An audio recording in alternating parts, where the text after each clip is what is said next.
Good evening, everyone. My name is Tom. As you have heard from the introduction, I'm originally from Zimbabwe. I came to Australia in 2005 with my family. It's been a long journey coming from Zimbabwe to Australia, and it hasn't been easy, but we've managed to come through up to this stage. So when we came in 2005, there were actually about 4 or 5 African families then at that time. So as you can imagine, it was not that simple to, get in and do what we needed to do. So I just wanted to make a statement that I know when most people think of immigrants, they will be thinking of refugees coming from war-torn countries and all that things, which is true. But then we have the other side as well, where we have professional immigrants who have come in here because they've been offered opportunities to come and work with us in Australia. So both of us are those, professional immigrants who were brought in here. So as you can imagine, we came in from 2 different worlds, from where we grow up and then the one we came into, which was quite different from, what we usually had back home. But suffice to say, Australians are very generous people. They're very welcoming. And so we were assimilated into the community very well. Most people helped us to go through the processes because we never knew where to find what. So after having stayed here for 15 years, or 16 years this year, I've seen the African community grow larger and larger, which is a good thing. The only issue probably which we found was that as we're assimilating into the Australian culture, we didn't really want to lose our African heritage as well.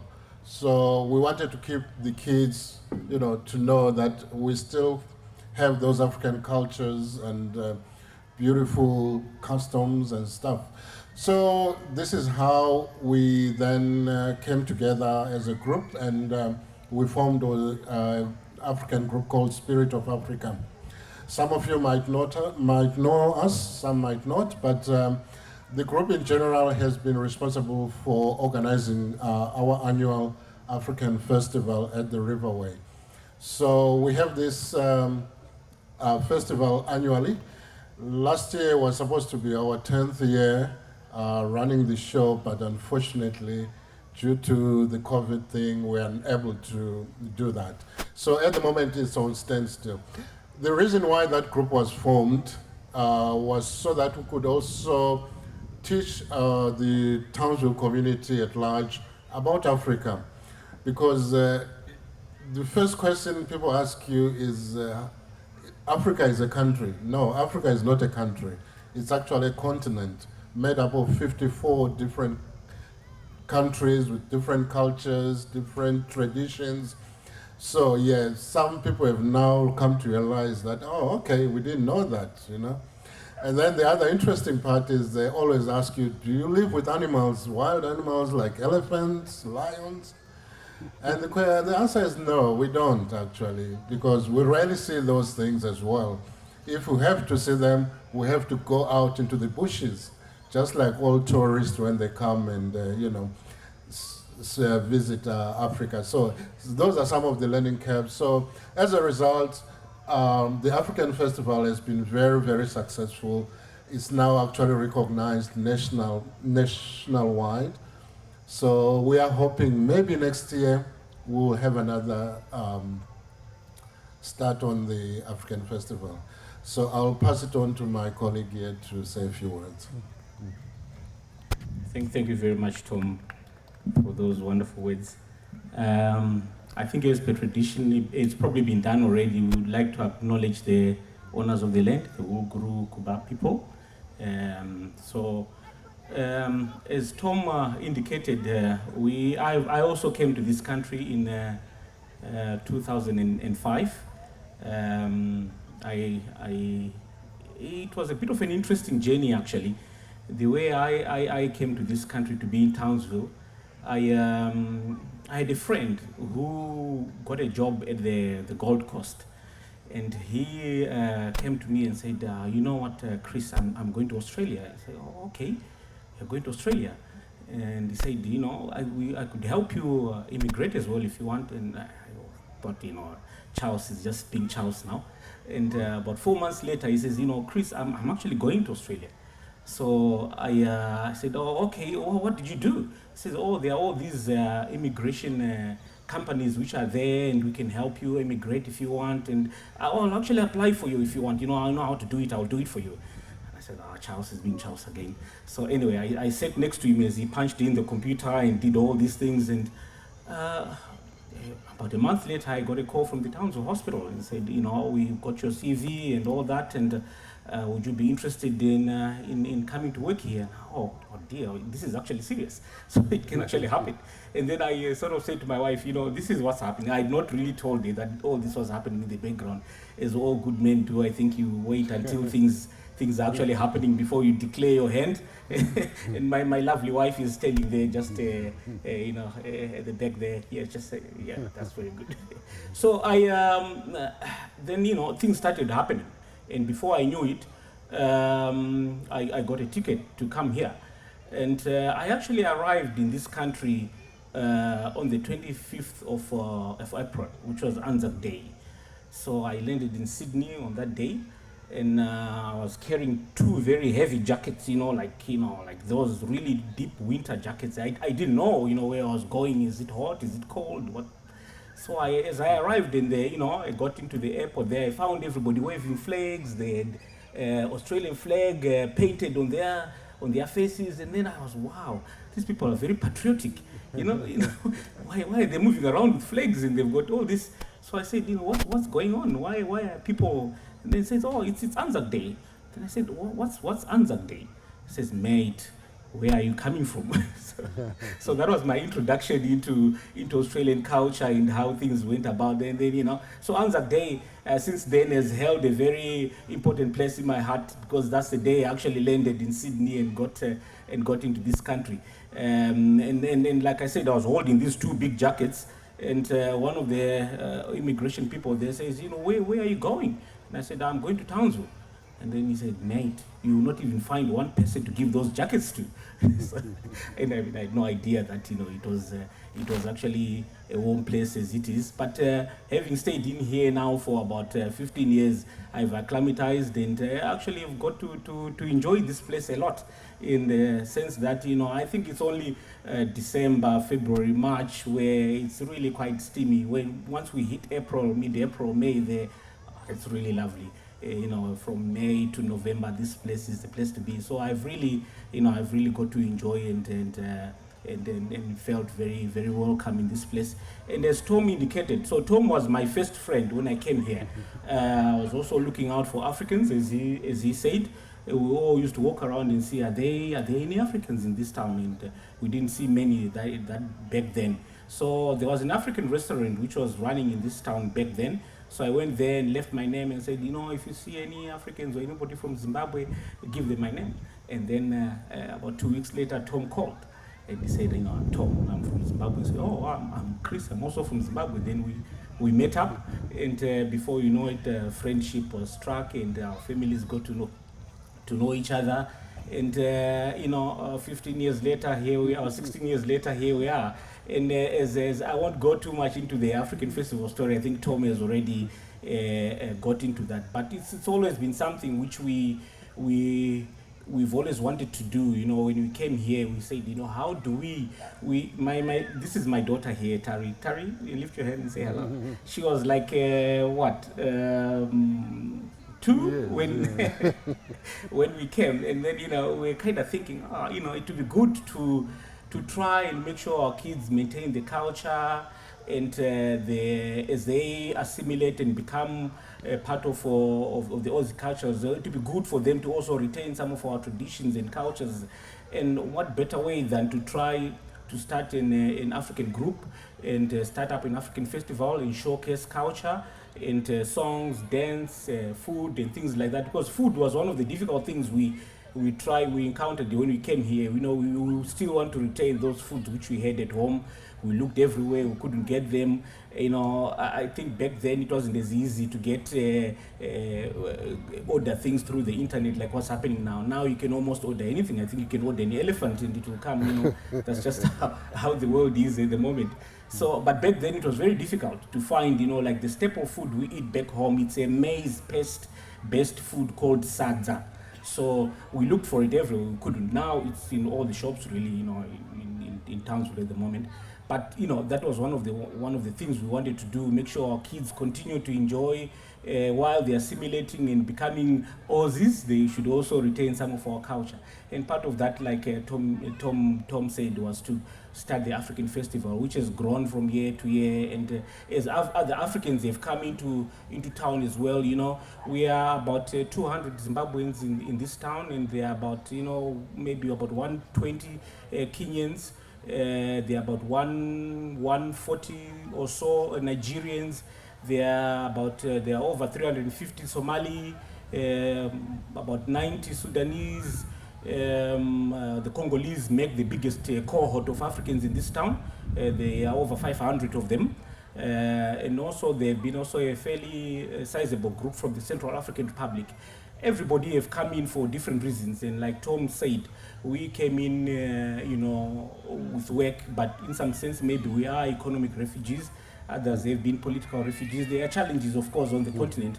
We will not pretend that there are no problems, but like Tom said, there are also some good things which we've been trying to showcase, and part of it is what we're going to be doing in the few minutes which we have, to showcase a bit of the instruments and a bit of the music which we do enjoy. So hopefully you will enjoy that. What I'm holding up here is called a mbira. It's basically a thumb piano. That's the common kind of colloquial name for it, but it's actually called a lamellaphone. That's the proper name. And it's a very ancient traditional Zimbabwean instrument which used to be played in spiritual ceremonies to ask for blessing, rain, or whatever is going on in people's lives. This was the instrument which we used to use for that. But with time and you know, now it's very much played in contemporary society. Before, it only used to be played by men. Pretty much like the doodle-doo is done at the moment, but now, you know, even women play it as well without much issues. So this is what it is. It's called mbira, and we're hoping that we'll just play a little showcase song for you as well. Maybe we'll just do that before we move on to the marimbas there. So I'll get my daughter here, Titi, to come up. And as I said earlier on, we've been trying to teach them. When Titi came here, she obviously wasn't playing, but we've introduced this to her, and you know, she's playing a little bit as well at the moment. So we'll just play a little tune for you.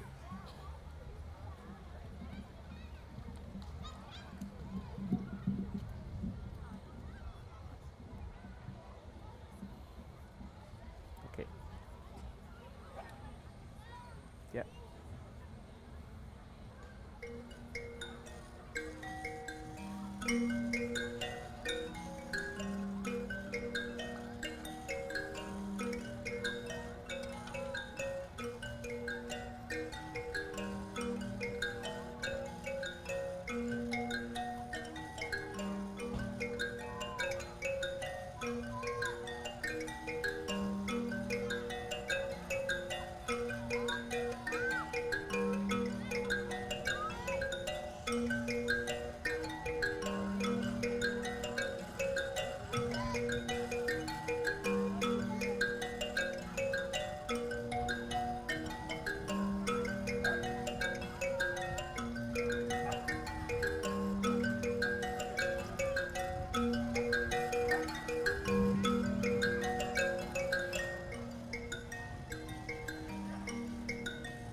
Keep playing. Keep playing. And the singing of this song will go, it's called Chamtengure. Yeah, keep playing. So this is how I'll just sing maybe 1 or 2 verses.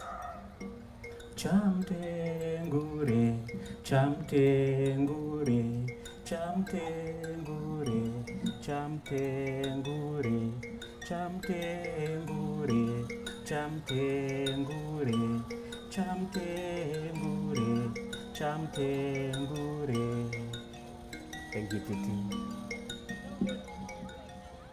So that was Mbira, just showcasing, like I said, it's an ancient traditional instrument, and it's a beautiful instrument, and it's actually now also being thought of and being used for meditation, and yes, you can appreciate it. It's got that beautiful echoing sound.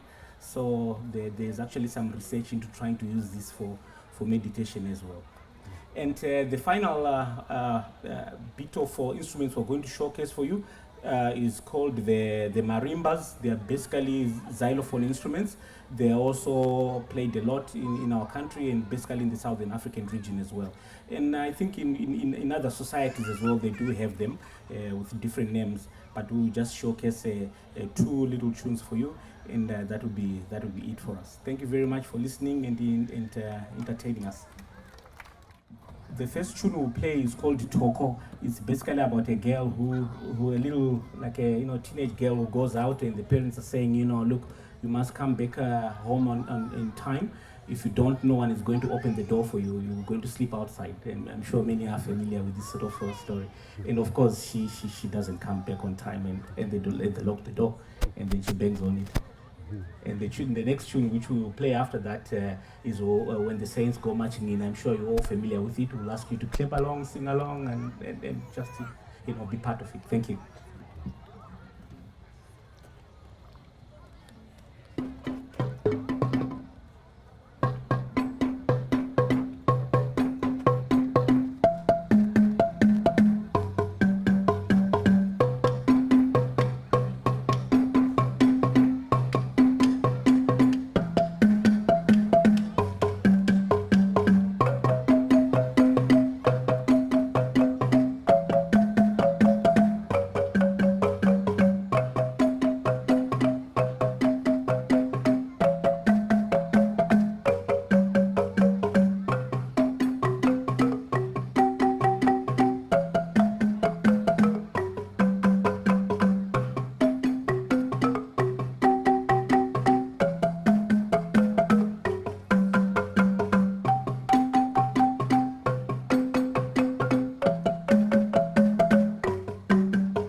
Chris, and got another 5 minutes. Do you have another song?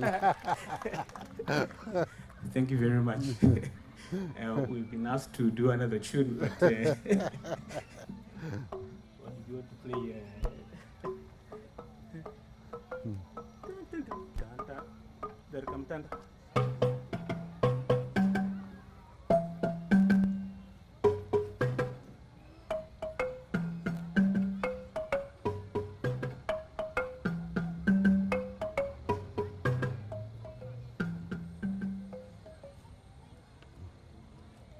So this little tune we used to play when we were little kids, when there is a full moon and we draw a stick in the ground and then we're jumping over it. So that's what the tune is saying, is tan tan tan tan, come tan. So you jump on the other side, and then when the tune goes again, tan tan tan tan, you jump on the other side as well. So showing one of those full moon dances. Mm-hmm.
Thank you very much. You've been a wonderful audience, and enjoy the evening. Very lovely evening here tonight.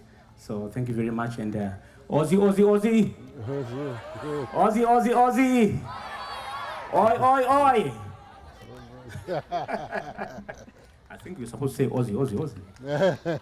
Please put your hands together for our storyteller. New chapters are written every day.